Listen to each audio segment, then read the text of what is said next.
Hello बच्चों, कैसे हैं आप? क्या हालचाल आपके?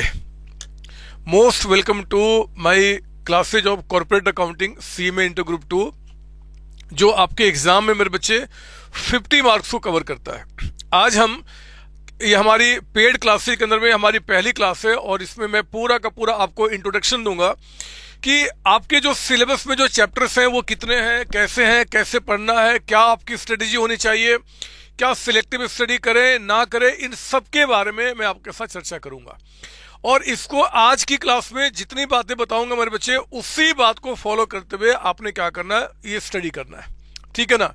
तो देखो, ये हमारा आपके पास जो मेरी बुक गई होगी कॉर्पोरेट अकाउंटिंग सिलेबस 2022 का, ये कंप्लीट मैंने इंडेक्स यहाँ पर रखा हुआ है और इस इंडेक्स के अंदर में हर एक चैप्टर में कितने कितने लेक्चर से मैंने वो लिख दिए यहाँ पे।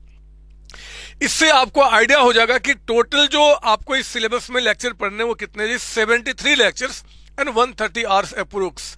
ये कुछ जनरली मेरे लेक्चर सभी 2-2 घंटे के होते हैं, बट कोई 1 घंटे का भी होगा, कुछ लास्ट वाले लेक्चर 45 मिनट्स के भी होंगे, तो लगभग 130 आवर्स की स्टडी आपने करनी है। अगर आपने इनको प्रॉपर तरीके से स्टडी कर लिया तो आपको अपने CMA inter group 2 corporate accounting के अंदर में सबसे ज्यादा मार्क्स लाने से कोई रोक नहीं सकता आपको। इस बात को मैं लिख कर देने को तैयार हूं, अगर आप चाहें तो मैं लिख कर देने को आपको तैयार हूं, बशर्ते कि जो तरीका अभी बताऊंगा, जो चीजें बताऊंगा, इसको पूरे अपने पीरियड में जो स्टडी टाइम का पीरियड होगा उसमें फॉलो करेंगे। पहली बात एंड सबसे मोस्ट इंपॉर्टेंट बात, आप कोशिश करें कि एटलीस्ट मेरे बच्चे एग्जाम से 15 डेज पहले आपका कोर्स खत्म हो जाए। एटलीस्ट की बात कर रहा हूं, और ये एटलीस्ट जो होगा मतलब कम से कम 15 डेज पहले कोर्स खत्म कर लें। कोर्स ही खत्म ना करें, उसके बीच में रिवीजन भी कर लें। सर कैसे होगा, मैं आपको दिखाता हूं। मैंने मेरे बच्चे आपके लिए यहाँ पे 2 तरीके का स्टडी प्लान रखा हुआ है, एक 3 मंथ्स का, एक 1.5 मंथ्स का, इस कॉर्पोरेट अकाउंटिंग को लेकर।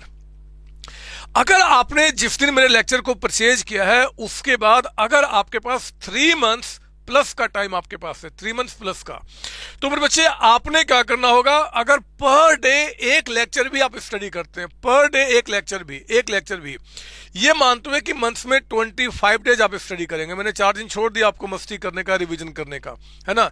तो अगर पर डे एक लेक्चर को आप स्टडी करते हैं 25 डेज इन ए मंथ, तो बड़े आसानी से 3 मंथ्स के पहले ही आप मेरे सिलेबस को फिनिश कर जाएंगे। और हाँ, इसके साथ साथ मेरे बच्चे आपको एग्जाम का टाइम का वेट नहीं करना है। एक दिन आप फिक्स कर लो ना वीक के अंदर में, और जो चैप्टर्स आप पीछे के पढ़ चुके हैं उनका रिवाइज करते रहना है। सर रिवीजन कैसे करेंगे? आपके हर एक चैप्टर का रिवीजन लेक्चर्स मेरे यूट्यूब चैनल पे है, तो जो भी चैप्टर आप पीछे फिनिश कर चुके हैं उसका रिवीजन करना है तो यूट्यूब पे जाइए, उस चैप्टर का नाम भाई संतोष कुमार टाइप कीजिए या marathon for CMA inter group 2 type कीजिए। वहां पे आपको क्या हो जाएगा, उस मैराथन के अंदर में भी वो मिल जाएगा और आप उसका रिवीजन कीजिए बहुत बेहतर तरीके से आपका। ठीक है ना? तो इससे क्या होगा कि एग्जाम के टाइम पे बिल्कुल रिलैक्स रहेंगे, क्योंकि आपने सब कुछ खत्म कर लिया, रिवीजन भी कर लिया। और वहां से रिवीजन करते समय एक काम जरूर करेंगे कि आप हर एक चैप्टर का मान लो कोई भी एक या क्वेश्चन आपने उठाया, हाँ ये मुझे आता है, बस वो आपने क्या करना है कि वो तो आपने जो क्लास में नोट्स बनाया था उसको आप देख लेंगे कि हाँ मुझे आता है, और कोई भी 1 या 2 क्वेश्चन आप हाथ से प्रैक्टिस कर लेंगे ताकि फॉर्मेट पे आपका हाथ बैठ जाए। इस तरीके से रिविजन करते चलना है मेरे बच्चे एग्जाम तक। बिलीव कीजिए एग्जाम के टाइम पे आपकी एफिशिएंसी इतनी हाई रहेगी कि मैं क्या बताऊं, क्योंकि बर्डन आपके दिमाग पे नहीं रहेगा, आपने सब कुछ कर लिया है। तो आप इसको फॉलो कीजिए, आपका हमेशा आपका एग्जाम में खत्म हो जाएगा।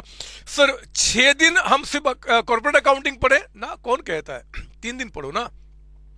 अगर आप 3 दिन पढ़ते हैं तो मेरे बच्चे आपको फिर एक दिन में जो लेक्चर आपको देखना है, एक ना करके 2 लेक्चर देखना पड़ेगा। अगर आप बोलते हो कि मैं 6 डेज नहीं, मैंने रूटीन बनाया जी, मंडे वेडनेसडे फ्राइडे मुझे कॉर्पोरेट अकाउंटिंग प्लस एक और सब्जेक्ट पढ़ना है और बाकी टीटीएस में दूसरे बाकी सब्जेक्ट्स पढ़ने हैं आपको, तो ठीक है, वो भी कोई दिक्कत नहीं है। आप क्या करेंगे उस केस के अंदर में कि आपका एक दिन में आप एक लेक्चर के बजाय फिर 2 लेक्चर पढ़े आप, तब भी कोई दिक्कत नहीं है। आपने कंपनी अकाउंट्स में कितना 4 आवर्स दिया, 4 आवर्स मेरे बच्चे अगर एक पेपर पर देते हैं और दूसरे पेपर पर भी 4 आवर्स देते हैं तो 8 आवर्स ही तो हुआ। और आपने कमिट किया है कि जब सीएमए के अंदर में हमने एंट्री किया है तो बचपन में जितना पढ़ाई करते थे उतना अभी भी पढ़ाई करेंगे। बचपन में याद कीजिए आपका स्कूल टाइम, आपका ट्यूशन टाइम, आपका सेल्फ स्टडी मिला के आप 13-14 आवर्स तो आप स्टडी करते ही थे। वही 13-14 आवर्स की स्टडी मेरे बच्चे यहाँ पे आपको कंटिन्यू रखना और कुछ भी नया नहीं आपका। ठीक है ना। तो 8 आवर्स, अगर मान लो कि एक दिन में आप 2 पेपर देते हो, और जैसे आपने कॉर्पोरेट अकाउंटिंग पे आपने 4 आवर्स दिया और उस दूसरे पेपर पे भी 4 आवर्स दिया, तो भी 8 आवर्स ही हुआ ना, अभी भी 6 आवर्स बच जाएंगे जिसमें कि होमवर्क, प्रैक्टिस, पता नहीं क्या क्या आप कर सकते हैं। तो आपकी मर्जी, जैसे रूटीन बनाइए। मैं तो हमेशा प्रेफर करता हूं कि एक दिन में 2 ही सब्जेक्ट की स्टडी करूं, एफिशिएंसी ज्यादा बढ़ जाता है ना। तो एक थ्योरी एक प्रैक्टिकल को मैं पकड़ता हूं, मैं उसका रूटीन बनाता हूं और अकॉर्डिंगली स्टडी करता हूं। तो फिर ठीक है, उस केस में अगर 3 मंथ्स में कोर्स खत्म करना है तो आपको, अगर टीटीएस में या मंडे वेडनेसडे फ्राइडे में आप कॉर्पोरेट अकाउंटिंग पढ़ रहे हैं तो एक दिन में 2 लेक्चर देखने पड़ेंगे। सर मेरे पास 5 मंथ्स का टाइम बचा हुआ है, तो अकॉर्डिंगली आपको मैंने एक रूटीन दे दिया ना, कितने आवर्स से क्या, आप अपना रूटीन बनाओ ना जिस तरीके से बनाना है। बट इस बात को ध्यान रखना कि एग्जाम से एटलीस्ट 15 डेज पहले तो कोर्स खत्म हो जाए। एटलीस्ट की बात करो, अगर आपने 1 महीने पहले कोर्स खत्म कर दिया और भी दी बेस्ट है, बहुत अच्छी बात है। आप अकॉर्डिंगली रूटीन बनाइए अपना, एंड जो भी रूटीन बनाएंगे आप उसको फॉलो कीजिए, ठीक है ना। उसी तरीके से मेरे बच्चे, अगर मान लो कि आपके पास सिर्फ 1.5 मंथ्स का टाइम बचा हुआ है, मतलब कि 1.5 मंथ्स प्लस 15, 2 महीने का टाइम बचा हुआ है, और 1.5 मंथ्स में कोर्स को खत्म करना चाहते हैं, तो आपको पर डे मेरे 2 लेक्चर्स अगर आप देखेंगे तो आसानी से क्या करेंगे, कोर्स को खत्म कर लेंगे।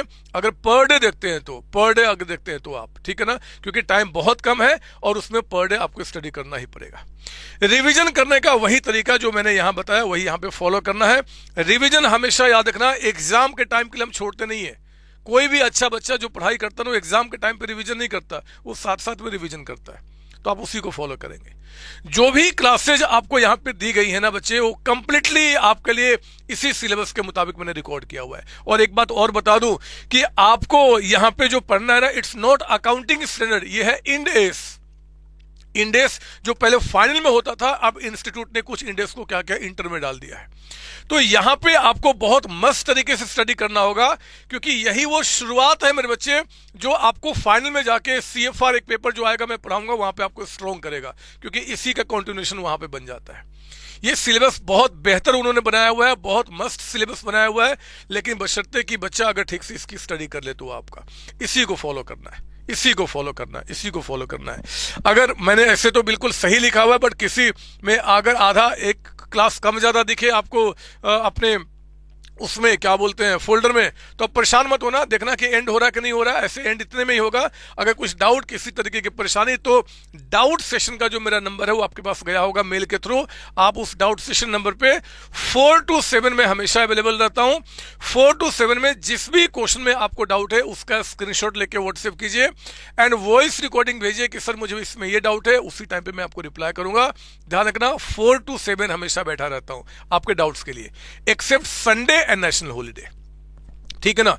एक चीज और बताना चाहूंगा मेरे बच्चे, आपको क्या करना है, इसी सीक्वेंस में स्टडी करना है। आपका जो स्टडी का सीक्वेंस होगा यही होगा, आप इस सीक्वेंस को ब्रेक नहीं करेंगे under any circumstances, under any circumstances आपको यही सीक्वेंस, क्योंकि जो चैप्टर एक दूसरे से लिंक्ड होगा वो मैंने उसी सीक्वेंस में इसको बनाया हुआ है।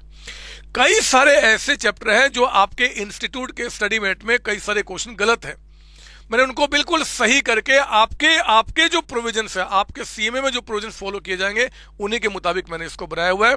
आप इसको स्टडी करें, दी बेस तरीके से कोर्स आपका खत्म होगा, ठीक है ना बच्चे। कोई डाउट इसके अंदर में नहीं सर, और डाउट्स होगा भी नहीं, मैं जानता हूं, क्योंकि जब मैं बैठता हूं डाउट सेशन टाइम पे बहुत रेयरेस्ट केस में आपके डाउट आते हैं। फिर भी कोई डाउट आएगा, कोई शिकायत, कोई दुख, कोई दर्द आपके है तो मुझसे डाउट सेशन टाइम पे शेयर कर सकते हैं।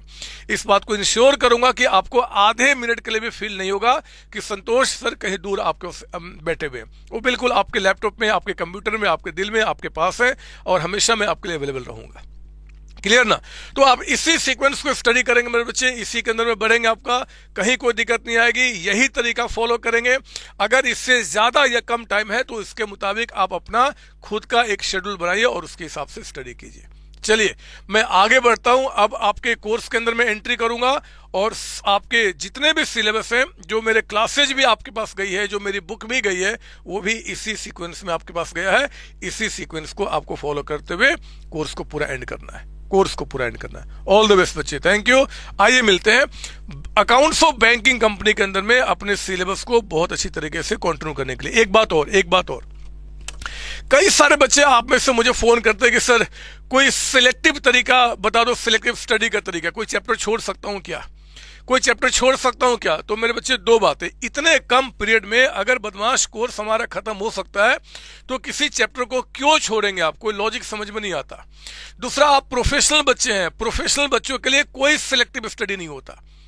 आपको नहीं पता कि जो एक छोटा सा चैप्टर मैं दिखाता हूं आपको यहां पे, जैसे ये चैप्टर है follow public offer right issue and suit equity shares, इसमें कुछ भी नहीं है, ये मुश्किल से आई थिंक 1.5-2 घंटे में पूरा चैप्टर खत्म हो जाता है।